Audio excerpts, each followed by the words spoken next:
ছিনতাইবাজের ক্রমবর্ধমান তৎপরতা রাজ্যবাসীর মধ্যে নতুন করে উদ্বেগের জন্ম দিয়েছে। বিশেষ করে উত্তর ত্রিপুরার ধর্মনগর এবং চুরাইবাড়ি থানার অধীনস্থ গ্রামাঞ্চলে ধারাবাহিকভাবে ঘটা ডাকাতির ঘটনা স্থানীয় জনগণের মধ্যে আতঙ্ক ও অসন্তোষ সৃষ্টি করেছে। দিনে দুপুরে বাড়ি থেকে জিনিসপত্র চুরি, গভীর রাতে ডাকাতি এবং রাস্তাঘাটে ছিনতাইয়ের মতো ঘটনা রাজ্যের নিরাপত্তা ব্যবস্থাকে প্রশ্নবিদ্ধ করে তুলেছে। এই অপরাধমূলক কর্মকাণ্ড শুধু ব্যক্তিগত ক্ষতির মধ্যেই সীমাবদ্ধ নয়, কিন্তু বরং এটি সমাজে এক ধরনের অবিশ্বাস ও আতঙ্কের পরিবেশ তৈরি করছে। মানুষ রাতে ঘুমোতে ভয় পাচ্ছে, বাজারে বা রাস্তায় নিরাপত্তা বোধ করছে না। ব্যবসায়ী ও সাধারণ জনগণ তাদের আর্থিক ও সামাজিক নিরাপত্তা নিয়ে উদ্বিগ্ন হয়ে পড়েছে। পুলিশের পক্ষ থেকেও বিভিন্ন পদক্ষেপ নেওয়া হলেও এখনো পর্যন্ত এই ধরনের অপরাধ পুরোপুরি নিয়ন্ত্রণে আসেনি। অপরাধীদের গ্রেপ্তার ও দ্রুত বিচার কার্যক্রম চালু করার উদ্যোগ নেওয়া হলেও অপরাধ পুনরাবৃত্তি হচ্ছে, যা প্রশাসনের জন্য এক বড় চ্যালেঞ্জ। তাই প্রশ্ন জাগে, কোথায় ঘাটতি হচ্ছে? তাছাড়া এই অপরাধ প্রবণতা কি স্থানীয় দুষ্কৃতীদের কাজ, নাকি এটি কোনো বৃহত্তর সংগঠিত চক্রের অংশ? এসব চুরি, ডাকাতি ও ছিনতাইয়ের ঘটনায় গ্রেপ্তার হওয়া ব্যক্তিদের অপরাধমূলক পটভূমি কেমন? আর সবচেয়ে গুরুত্বপূর্ণ বিষয়, সীমান্তবর্তী অঞ্চলের ভৌগোলিক অবস্থান এবং অনুপ্রবেশ কি এসব অপরাধে ভূমিকা রাখছে? নমস্কার, আমি দীপেন আর আপনারা দেখছেন নিউজ ভ্যানগার্ড। চুরি, ডাকাতি, ছিনতাই ও রাজ্যবাসীর নিরাপত্তা নিয়ে একটি বিশেষ টক শোতে আজ আমার সাথে রয়েছেন রাজ্যের বিশিষ্ট সাংবাদিক মণিময় রায় এবং কৈলাসহর থেকে ভার্চুয়ালি আমাদের সঙ্গে জুড়েছেন বিশিষ্ট সমাজকর্মী ভাস্কর ঘোষ অধিকারী। দুজনকে স্বাগত আজকের অনুষ্ঠানে। ভাস্কর বাবু, প্রথমে আপনার কাছেই যাব। আজ যে সম্প্রতি রাজ্যের বিভিন্ন প্রান্তে যে চুরি ও ডাকাতির ঘটনাগুলো যে বাড়ছে এবং হঠাৎ বেড়ে যাওয়ার পেছনে এই মূল কি কারণ রয়েছে বলে আপনি মনে করেন, এবং অপরাধ রোধে ঘাটতিটা কোথায়?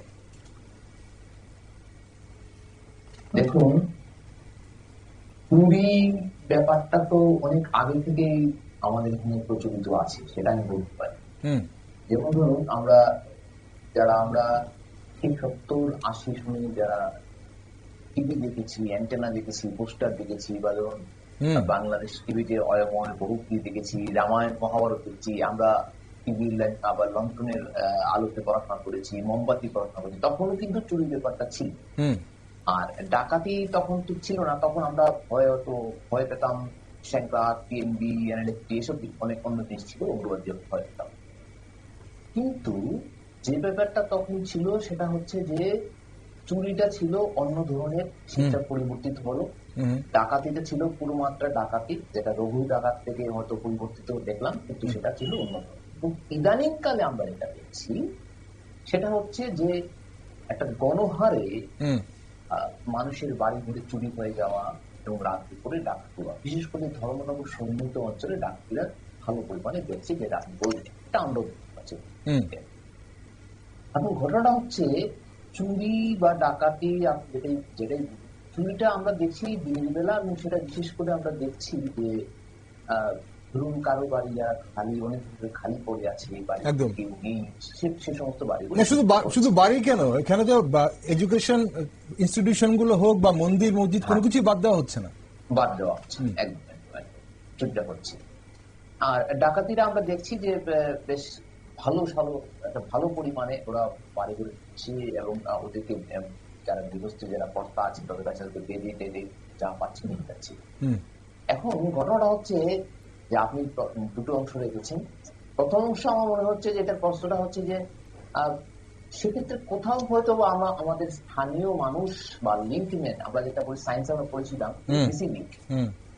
যেমন ধরুন হাঁস এবং পাখি, তার মধ্যে একটা ছিল যে যেটাতে একটা কোথাও লিঙ্ক ছিল, বিজ্ঞানীরা বলছেন লিঙ্ক ছিল, সেটাকে বলছে মিসিং লিঙ্ক, পেছনে একটা অংশ বের করেছেন। তো সেই জায়গায় আমাদের মনে হয় যে এই জায়গাটাতে যে চুরি ঘটনাগুলি ঘটছে, ডাকাতির ঘটনাগুলি ঘটছে, সেখানে একটা মিসিং লিঙ্ক থাকছে। এই লিঙ্কম্যানরাই মারাত্মকভাবে কাজ করছে। এবং কৈলাস শহরে কয়েকটি চুরি, আমি যেহেতু কৈলাস শহরের কথা বলছি বা ধর্মনগর পার্শ্ববর্তী আমার জেলা, সেখানেও আমি দেখেছি, উত্তর জেলা হোক এবং কুটি জেলা হোক, মিসিং লিঙ্করা কিন্তু পরবর্তী সময় মানে বিভিন্ন ক্ষেত্রে দেখি, সব ক্ষেত্রে পুলিশ সফলতা নেই, অনেক ক্ষেত্রে দেখেছি যে পুলিশের সফলতায় আমরা দেখেছি যে মিসিং লিঙ্করা কিন্তু ধরা পড়ছে, এবং শুধু ওই চুরি নয়, আরো অনেক জিনিস চুরি ধরা পড়ছে, এবং আশেপাশে যেগুলো চুরি হয়েছিল সেগুলো আমরা উঠে আসছি। সুতরাং স্থানীয় একটা চক্র এখানে জড়িত আছে, সেটা আমাদের একটা বিশ্বাস হয়েছে, এবং আমরা সেটা প্রমাণও পেয়েছি বিভিন্ন সময়। এখন প্রতিরোধী যদি বলেন, সেক্ষেত্রে বলতে হয়, দেখুন আগে আমরা যেভাবে বড় হয়েছি আধুনিক সমাজ ব্যবস্থায়, বর্তমান সমাজ ব্যবস্থা যেটা বড় হচ্ছে সেটা ভিন্ন। আগে আমরা কিন্তু পাশের বাড়িতে একটু রান্না করে, ধরুন আমি একটু রান্না করার কথা, রবিবার দিন কেউ বাড়িতে রান্না হয়েছে, আজকে মাংস, তার বাড়িতে মাংস বাটি দেওয়ানো হচ্ছে। কিন্তু ইদানিং কালে যে জীবনশৈলী আমাদের তৈরি হয়েছে, জীবন রেখা, শুধু আমি আর আমার, শুধু আমি আর আমার বর্তমানে যাপনের যে এই দিনগুলি, সেই দিনগুলিতে হচ্ছে যে পাশের বাড়ির ঘটনাটা কিন্তু আমি জানি না, আমার নিজের বাড়ির ঘটনাটা, বিশেষ করে করোনোত্তর কাল থেকে একটা সময়টা আরো বেড়েছে। মানুষ, এটা আমি আমার শহরে দেখতে পাচ্ছি, মানুষ সন্ধ্যার পরে খুব একটা প্রয়োজন ছাড়া বেরোয় না, 8টা পর্যন্ত। না, এখানে আমি বুঝতে পেরেছি, আমরা বুঝতে পেরেছি ভাস্করবাবু আপনি কি বলতে চাইছেন। মানে একটা সামাজিক অবক্ষয়কে আপনি এখানে দায় করছেন। আমরা পাশের বাড়ির খবর রাখছি না, পাশের বাড়িতে কে প্রবেশ করলো, আওয়াজ হচ্ছে কেন, কেউ ওরা কি নিজেরা আছে নাকি অন্যরা কেউ ঢুকছে, আমরা সেদিকেও খেয়াল রাখছি না, আমরা আমাদের নিয়ে ব্যস্ত আছি। ওকে, আমি আসবো আপনার কাছে, আমি আবার আসবো ভাস্করবাবু। মনিমেদা রয়েছেন আমাদের সঙ্গে। মনিমেদা, এই অপরাধ বৃদ্ধির পেছনে বেশ কিছু কারণ তো রয়েছে, যেটা ভাস্করবাবু বলছিলেন যে অনেকে মনে করছেন স্থানীয় কিছু দুষ্কৃতী গোষ্ঠী আবার সক্রিয় হয়ে উঠছে। এখন এখানে অন্যদিকে পুলিশের টহল ও উপস্থিতি কিছু এলাকায় সীমিত হওয়ার অপরাধীরা কিন্তু নির্ভয়ে তাদের অবাধ বিচরণ করছে। তাই প্রশ্ন হচ্ছে যে সাম্প্রতিক কালে অপরাধ প্রবণতাকে কি আপনি কোনো সামাজিক বা অর্থনৈতিক অস্থিরতার প্রতিফলন বলে মনে করেন, নাকি এটা প্রবাহমান ধারা এভাবে চলবে? না, এটা খুব আধুনিক হয়েছে, এখন স্মার্ট হয়েছে। চুরি থেকে ডাকাতি, এটা খুব স্মার্টলি ডেভেলপ করেছে। আচ্ছা। এবং ভাস্করবাবু যেটা বললেন, এটা খুব স্বাভাবিক যে সামাজিক যে বিষয়টা, সামাজিক যে গ্যাপটা, এটা খুব গুরুত্বপূর্ণ ভূমিকা নিচ্ছে, কোনো সন্দেহ নেই। আরেকটা বিষয় এবং যে বিষয়টা মানে আমাদের নতুন করে ভাবাচ্ছে, সেটা হচ্ছে এই যে চুরি এবং ডাকাতির ক্ষেত্রে একটা তরুণ সমাজ এটার সঙ্গে যুক্ত হয়ে গিয়েছে।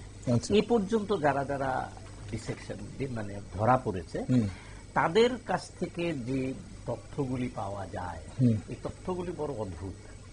তথ্যগুলির ভেতরে যে প্রথম পুলিশ ইন্টারোগেশনে যদি ওদের ধরা হয়, আমি পুলিশের ব্যাপারটা পরে আসছি, ইন্টারোগেশনের কথাটাই বলছি, পুলিশ কি অবস্থায় আছে সেটা পরে বলছি। তো এই পুলিশ ইন্টারোগেশনের ব্যাপারে যখন পুলিশ নিজেই অবাক হয়ে যাচ্ছে যে সে চোর বা ডাকাত যাই হোক, ধরা পড়ার পরে ও কিন্তু অস্বীকার করছে না, আমি করিনি। এবং বেধড়ক মারার পরেও ও হাসতে থাকে, হাসতে শুরু করে, এবং হাসতে হাসতেই সবকিছু বলে। ওদের গায়ে কোনো কিছু লাগছে বলেই মনে হয় না। অবাকটা কোত্থেকে হলো, আমি এক ডাক্তার ছাত্রের সঙ্গে কথা বলতে গিয়ে দেখলাম, ও বলছে যে এই যে ব্যাপক পরিমাণে ড্রাগের এফেক্ট, আচ্ছা, এটা সাংঘাতিক রকমের এসেছে। মানে এই যে ফিজিক্যাল বা মেন্টাল টর্চারে কোনো মানে তারা বোধই নেই। এবং সবচেয়ে বড় কথা, এই ড্রাগের যে ব্যাপক বৃদ্ধি, এর পরিপ্রেক্ষিতে তোমরা কি করে টের পেলে? আমরা যখন রিহ্যাবিলিটেশন সেন্টারে যখন ওরা আসার পরে তো আমাদের ট্রিটমেন্ট শুরু হয়। এই ট্রিটমেন্টগুলিতেই আমরা বুঝি, আমরা কিন্তু ওরা বলছে যে ড্রাগের পরিপ্রেক্ষিতে অন্য কোনো ড্রাগ ব্যবহার করে কিন্তু ওরা ট্রিটমেন্ট করি না। ওরা যে ড্রাগটা খায়, এটা দিয়ে দিয়ে কমিয়ে কমিয়ে এনে এনে এনে ট্যাকটিক্যাল মেথড ব্যবহার করে। তখন যে গপ্প করে, মানে বিভিন্ন কথাবার্তা বলে, রিহ্যাবিলিটেশনের একটা অংশ, তখন কিছু কিছু বলে যে আমাদের শরীরে এই ধরনের কোনো প্রভাবই পড়ে না। এই যে জায়গাটা, এই মুহূর্তে এই জায়গাটা সাংঘাতিক রকম দেখা দিয়েছে, যেটা মানে প্রশাসন তো বটেই, পুলিশ প্রশাসন সাংঘাতিক রকমের চিন্তিত। এবং যদি আপনি কেউ অপরাধ করে, সেই অপরাধী এসে স্বীকার করে নিচ্ছে আমি অপরাধ করেছি। কিছু কিছু ক্ষেত্রে জিনিসপত্র উদ্ধার হচ্ছে ওদের জন্য, কিছু কিছু ক্ষেত্রে উদ্ধার হচ্ছে না, কারণ বিক্রি করে না, তাতে সমস্যাটা কোন জায়গায়? আইন যখন দৃষ্টান্তমূলক শাস্তি কাউকে প্রদান করে তখন অন্যরা দেখে সাবধান হয়। এটাই আমরা বরাবর আমরা এটা জেনে এসেছি ভারতবর্ষে। এখানে কি এটা হচ্ছে? এটা হচ্ছে না কেন জানেন তো? এটা হচ্ছে না, আমরা সামাজিক ভাবে ব্যাপকভাবে তার প্রচারে নিতে পারছি না, আচ্ছা, জায়গায় যেতে পারছি না। ব্যাপক প্রচারের মাধ্যমে যদি না যাই, তাহলে এই বিষয়টা শুধু বক্তৃতার ভেতরে যদি আমরা আবদ্ধ রাখি, তাহলে ওই বক্তৃতাটা তো ওদের কানে যাবে না। এটা প্রচন্ড রকমের প্রচারে যেতে হবে। এই প্রচারটা বিভিন্ন পদ্ধতিতে আছে। আপনি যদি পরবর্তী সময় আলোচনার সুযোগ থাকে তখন আমি বলবো। এটা একাধিক, মানে রীতিমতো ড্রাগ এডিক্টেড পার্সন যে বেরিয়ে এসেছে ওখান থেকে, আপনি চিন্তা করতে পারবেন না। এক একটা বাড়ি 20 থেকে 40 লক্ষ টাকা পর্যন্ত ওদের মানে নষ্ট হয়ে গিয়েছে।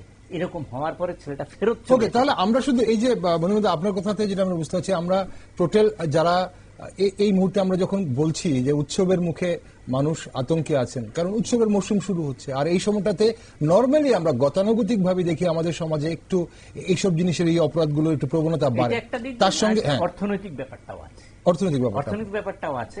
অর্থনৈতিক ব্যাপারটার দিক থেকে ধরুন, বিভিন্ন জায়গায় স্থানীয় বেশ কিছু ইয়াং গ্রুপ যারা কাজকর্ম করছে, কাজকর্মের সুযোগ পাচ্ছে না। এটা মানে অনেক, মানে তারাও স্বীকার করেছে, কেন এলি এখানে, এদিকে চুরির বিদ্যায় কেন এলি, যে কাজ করছিলাম তো, পয়সা পাচ্ছি না তো। অনেক জায়গায়, আচ্ছা, অনেক জায়গায় কাজ করিয়ে পয়সা দিচ্ছে না, অনেক জায়গায় কাজ দিচ্ছে না। মানে আপনি বলছেন কেউ স্বভাবে করছে, তার নেশার যে অভাবেও করছে, কেউ অভাবেও করছে, থেকে দূরে সরে যাওয়ার জন্য করছে। আলটিমেট রেজাল্ট কিন্তু জিরো। তার আলটিমেট রেজাল্ট কিন্তু সে আসল জায়গায় পৌঁছে যাবে। ও কিন্তু অবশ্যম্ভাবী এখান থেকে শ্রীঘরে পৌঁছবে, আলটিমেটলি শ্রীঘরে পৌঁছবে না, আসল জায়গায় চলে যাবে। ওর মৃত্যু এই ড্রাগ থেকে যদি বেরিয়ে না আসা যায়, মানে একটা জেনারেশন কি জেনারেশন শেষ হয়ে যাবে। ওকে, তাহলে এখানে মনিমদার কথা অনুযায়ী এই যে আমাদের সমাজ ব্যবস্থা এখানে আমরা বা ত্রিপুরা রাজ্যের বিভিন্ন অঞ্চলে আমরা দেখছি চুরি, ডাকাতি, ছিনতাইয়ের যে ঘটনাগুলো অনেকটাই বৃদ্ধি পাচ্ছে, অনেক জায়গায় এইসব খবর উঠে আসছে। এগুলো এই অপরাধগুলোর জন্য ড্রাগকে দায়ী করছেন উনি, নেশাকে দায়ী করছেন, এবং পাশাপাশি যারা অর্থ সংকটে আছে এমন কিছু মানুষ অভাবের কারণেও কিন্তু এই ধরনের অপরাধ করছে বলে আপনি মনে করছেন। ওকে বাসুবাবু, এই অপরাধ প্রবণতা কি স্থানীয় দুষ্কৃতিকারীদের কাজ, নাকি এটা কোনো একটা বৃহত্তর সংগঠিত চক্রের অংশ বলে মনে করেন? কারণ ডাকাতিটা, যেটা আমরা মনিমদা যেটা বলছিলেন যে নেশার জন্য হোক, নেশার কারণে হোক, বা সেখানে রিহেবে যারা এসছে তাদের যে ইতিহাসের কথাগুলো সেগুলো শুনে বোঝা যায়। কিন্তু যখন আমরা ডাকাতির কথা বলি, আপনি যেটা বলছিলেন যে ইদানিং কালে এগুলো দেখা যাচ্ছে, আমরা একটা সময় যখন আমরা ছোট ছিলাম আমরা তখন কিন্তু দেখতাম, ইভেন কি আগরতলার খুব খুব কাছে শহরতলি মোহনপুরের দিকেও আমরা দেখতাম বর্ডার এলাকাতে গরু চুরের নামে কিন্তু ডাকাতি হতো, এবং সেখানে অস্ত্র দিয়ে যিনি বাড়ির মালিক বা যে গরুর যিনি মালিক, সেই মালিককে আঘাত করে অনেকেই মৃত্যুকুলে ঢলেও পড়তো, মানে খুনও করা হতো। কিন্তু এই গরুগুলো নিয়ে যাওয়ার জন্য এই ধরনের ডাকাতি হতো। কিন্তু আজকালও আবার আমরা দেখছি এই ধরনের ডাকাতি হচ্ছে। এখন সীমান্তবর্তী অঞ্চলের ভৌগোলিক অবস্থান এবং অনুপ্রবেশ কি এসব অপরাধে ভূমিকা রাখছে বলে মনে করেন আপনারা? এইসব, আপনারা তো সীমান্তবর্তী জায়গায় রয়েছেন, অঞ্চলে রয়েছেন, কি দেখছেন? না, ঘটনাটা দেখুন, অনিমবাবু যেটা বললেন যে ড্রাগস একটা বিশাল ইস্যু, সেটা সত্যি একটা ঘটনা, এটা আমি সম্পূর্ণ সহমত করি। আমি অনেক ইয়াং জেনারেশন ছেলেদের সাথে কথা বলে দেখছি যে, আমি জিজ্ঞেস করেছিলাম কেন করবো, তারা সেটা বললো যে ঠিক বুঝতে পারছিলাম না কেন, হাতে টাকা ছিল কিন্তু ওর নেশার যখন টাকা দরকার সেই জন্য সে বাইকটা চুরি করেছে, সেই জন্য সে পেয়েছে। এটা আমি এটা একদম রিয়েল ফ্যাক্ট। এবং এটার সাথে একটা জিনিস আমি যুক্ত করছি যে এমন জায়গায় চলে গেছে অলরেডি সেটা ড্রাগের ব্যাপারটা। আমি আপনাকে ছোট্ট একটা তথ্য দিই। কৈলাসহর ধরুন কোনো একটা সময় আমরা যখন ছোট ছিলাম, আমাদের বাবা মা তখন ডাক্তার দেখানোর জন্য কোনো চাইল্ড পেডিয়াট্রিশিয়ান কিছু পাননি, ওই এমবিবিএস ডাক্তারকে দেখ। এখন তো সব স্পেশালিস্টের যুগ। এখন আবার এমডি এমএস রাও কিন্তু সাধারণ মানুষ এমডি এমএস রাও দেখা নেয়, ডিএম বা এমসিএইচ না হলে ওর স্পেশালিস্ট না, আরো উপর স্পেশালিস্ট চলে গেছে। আমার সামান্য কৈলাসহর জায়গাতে প্রচুর পরিমাণে স্পেশালিস্ট আছেন, বা ভূমিরাগত প্রচুর স্পেশালিস্ট আছেন। সেখানে সাইকিয়াট্রিস্ট যারা আসছেন, সেখানে অনেক সাইকিয়াট্রিস্টকে দেখানোর জন্য কৈলাসহরে, সেই সাইকিয়াট্রিস্টকে যারা দেখাতে যাচ্ছেন, সেই বাবা মারা যারা ছেলেদেরকে নিয়ে যাচ্ছেন, আপনি অবাক হবেন, একটা তথ্য দিই, সম্ভ্রান্ত প্রচুর ছেলেরাও মা বাবা নিয়ে যাচ্ছেন, সেই ডাক্তার ধরুন সন্ধ্যা থেকে বসছেন, ডাক্তারবাবু কাছে ওনার টাইম দিচ্ছেন রাত্রিবেলা গভীর রাত 11টার সময় দিচ্ছেন। মানে আপনি সেই ড্রাগটা একটা বিরাট বড় ইস্যু না। আমি যেটা আপনার কাছে জানতে চাই, আমরা এগুলো জানি ভাস্কর বাবু, এখন এগুলো এই যে আপনি সম্ভ্রান্ত পরিবার বলছেন, বা সেখানে সম্ভ্রান্ত পরিবারের মানুষ ড্রাগ নিচ্ছে, কারণ ড্রাগটা খুব একটা বেশি সস্তায় তো পাওয়া যাচ্ছে না। সেগুলো পাওয়ার জন্য অবশ্যই শুরুতে টাকা পয়সার প্রয়োজন হয়। তো সেখানে পরিবারের পয়সা থাকলেই সেসব ড্রাগ সহজে নেওয়া যায় প্রথমে, তারপর সেখানে চুরিবিদ্যা শিখতে হয়। এখন প্রশ্ন সে জায়গায় নয়, যেটা জানতে চাইছিলাম যে ভৌগোলিক অবস্থানের কারণে এবং অনুপ্রবেশে এই অপরাধে কোনো ভূমিকা আছে বলে কি মনে করেন আপনারা সেখান থেকে কৈলাসহরে বসে? না দেখুন, অনুপ্রবেশটা আমাদের এখানে কৈলাসহর ঠিক মেইন শহরে তো কিছু নেই, মেইন শহরে উপকূলবর্তী আছে, কিন্তু আমাদের পার্শ্ববর্তী যে গ্রামগুলি আছে সেখান থেকে অবশ্যই অনুপ্রবেশ ঘটে, না হলে কি হারে পুলিশ বা বিএসএফ এই হারে রোহিঙ্গা ধরতে পারতো না। হ্যাঁ, অনুপ্রবেশ যারা করছেন তারা ঠিক কৈলাসহরে ঠিক থাকছেন না, ওনারা কৈলাসহরকে করিডোর হিসেবে ব্যবহার করছেন, কৈলাসহর উপর দিয়ে চলে যাচ্ছেন। বা এই যে উত্তর ত্রিপুরা বা ঊনকোটি জেলার যে বিভিন্ন অপরাধগুলো হচ্ছে, এখানে যাদেরকে আটক করা হচ্ছে তারা কি সবাই স্থানীয়, নাকি তাদের সঙ্গে কোনোভাবে যারা বাইরের থেকে আসছেন তারাও জড়িয়ে পড়ছেন? না, ঠিক অনুপ্রবেশকারী যারা আপনি বলতে চাইছেন যে পার্শ্ববর্তী রাষ্ট্র থেকে যারা চলে আসছেন, ঠিক তারা ঠিক সরাসরি যুক্ত নয়। সেক্ষেত্রে বরং আমি দেখেছি উত্তর জেলায় অনেক ধরা পড়েছে, সেখানে পার্শ্ববর্তী রাজ্যের যারা আছে সেই রাজ্যের অনেকেই বরং আমরা পেয়েছি যে পার্শ্ববর্তী রাজ্যে ওদের বাড়ি, কারো বাড়ি পাথারকান্দি, কারো বাড়ি নিলামবাজার, কারো বাড়ি লোয়ারপাড়া, এইসব বিভিন্ন জায়গা আমরা ধরা পড়েছি। তো রাজ্যটা পাশাপাশি থাকায় সেটা পরে ওনারা চলে যেতে পারছে, ঠিক আছে, ব্যাপারটা চলে আসছে। ওকে, আমি আসবো আপনার কাছে, খুব বেশি সময় নেই। কি করা উচিত এই মুহূর্তে প্রশাসনের, আপনার থেকে সাজেশন চাইবো। মনিমদা, আপনার কাছে সাজেশন চাইবো, অনুষ্ঠানের সময় ফুরিয়ে গেছে। কি করা উচিত এই মুহূর্তে? উৎসব মরশুম আসছে, প্রত্যেক বছরই আমরা যখন উৎসবের আগে আমরা দেখি একটা প্রবণতা বাড়ে, কিন্তু যেভাবে দিন দিন সাইন্টিফিক ওয়েতে বিভিন্ন জিনিসগুলো হচ্ছে এবং সায়েন্সকে ব্যবহার করে হচ্ছে, এখন আমাদের আধুনিক হচ্ছি আমরা সব দিক থেকে, আধুনিক তো অবশ্যই, অপরাধও আধুনিক হচ্ছে। তো এখন সেই জায়গাতে কি কি করা উচিত বলে আপনার মনে হয়? প্রশাসন কি করা উচিত এবং সমাজকে কি করা উচিত? আমি আমার সোর্সটা ডিসক্লোজ না করে আমি বলছি যে ঠিকই এটা স্থানীয় ছেলেরাও যুক্ত আছে এই ডাকাতি, চুরি এগুলির সঙ্গে। সেই সাথে পার্শ্ববর্তী রাজ্য, বিশেষ করে কাছাড় ডিস্ট্রিক্ট থেকে আমি একটা স্পেসিফিক জায়গার নাম পেয়েছি, কাঁঠালতলি বলে একটা জায়গা।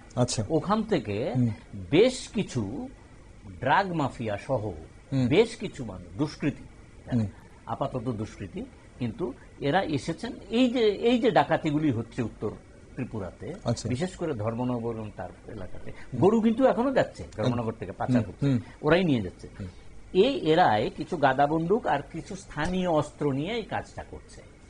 স্থানীয় মানুষরা এখানে যোগসাজ নেই আছে, এবং এটা চুরাইবাড়িকে কেন্দ্র করে আমি বুঝতে পারছি না কেন প্রশাসনের কাছে যাচ্ছে না। স্থানীয় মানুষ তো ওপেনলি বলছে তো যে না, চুরাইবাড়িকে কেন্দ্র করেই হচ্ছে। চুরাইবাড়িতে নতুন করে আবার একটা নতুন করে একটা সেক্স র্যাকেটের কারবার শুরু হয়েছে, আজকে সকালবেলা রেডিও ধরেওছে। যাই হোক, এইগুলি তো সামাজিক সমস্যা আছে, কিন্তু এই যে কথাটা বললেন যে কি করে এখান থেকে বেরিয়ে আসা যায়, ড্রাগ এবং এই জায়গাটায় বেরিয়ে এসে গেলে, irrespective of political ideology, political পার্টিগুলি তাদের সমস্ত আইডিওলজিগুলি থেকে সরে এসে নিজেরা এক জায়গায় বসে প্রতিহত করতে পারে, ব্যাপক পরিমাণে প্রচারে যেতে পারে। এই প্রচারটা কিভাবে হতে পারে? স্কুল, আপনি শুনলেন আগরতলা শহরে এই ড্রাগ নিয়ে দুটো স্কুলকে দেখা যাচ্ছে মাঝে মাঝে তারা নামছেন। বিশেষ করে বলছেন এই যে বাণী বিদ্যাপীঠ স্কুল, ওরা খুব কাজ করছে এই ড্রাগের এগেইনস্টে, প্রচুর প্রচার করছে। স্কুলে স্কুলে এই সচেতনতা প্রোগ্রামটা অত্যন্ত জরুরি, এবং এই কাজ করার জন্য অন্তত আমি একটা প্রস্তাবও পেয়েছি একটা স্কুল থেকে, যে মাসে যদি অন্তত প্রত্যেকটা স্কুলকে 1000-1000 টাকা করে দেওয়া যায় এবং বলা হয় 3 থেকে 4টে প্রোগ্রাম তোমাদের ম্যান্ডেটরি করতে হবে, অন্যান্য যেগুলি প্রোগ্রাম, তাহলে যুবদের মধ্যে একটা প্রভাব চলবে। এবং অবশ্যই অভিভাবক দিবসটাকে ম্যান্ডেটরি করা হবে শুধুমাত্র ওই ড্রাগ, কারণ এটা বাড়ি থেকে আসছে, কিন্তু বাড়ি থেকে যদি প্রোটেকশনটা অভিভাবকদের যদি ইনভলভ করা যায়, তাহলে অভিভাবকরা সচেতন হবেন, এবং এই সচেতনতার সঙ্গে সঙ্গে কিন্তু অনেকটাই ড্রাগকে যেমন রক্ষা করা যাবে, এই অপরাধগুলোকে রক্ষা করা যাবে। ঠিক, ভাস্করবাবু, আপনার কি মনে হয় কিভাবে এখান থেকে আমরা বেরিয়ে আসতে পারি?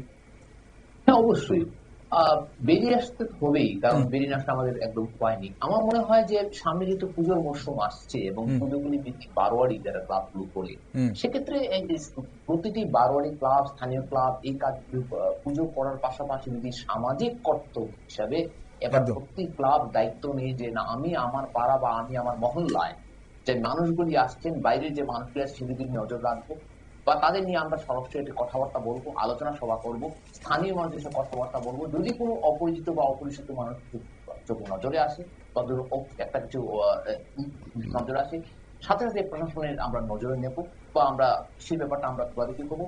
মনে হয় অনেক ক্ষেত্রে আমরা ঠিক। অনেকটাই আটকানো সম্ভব হবে। ঠিক, সেটা এখন স্থানীয় কোনো সংস্থা হোক বা সাধারণ মানুষকেও কিন্তু সজাগ থাকতে হবে এবং প্রশাসনের সঙ্গে সহযোগিতা করতে হবে, তাহলেই অনেকটা হয়তো আমরা এই অপরাধগুলোকে প্রতিরোধ করতে পারব। ঠিক, অসংখ্য ধন্যবাদ ভাস্করবাবুর সঙ্গে থাকার জন্য। আজ অনুষ্ঠানের সময় ফুরিয়েছে।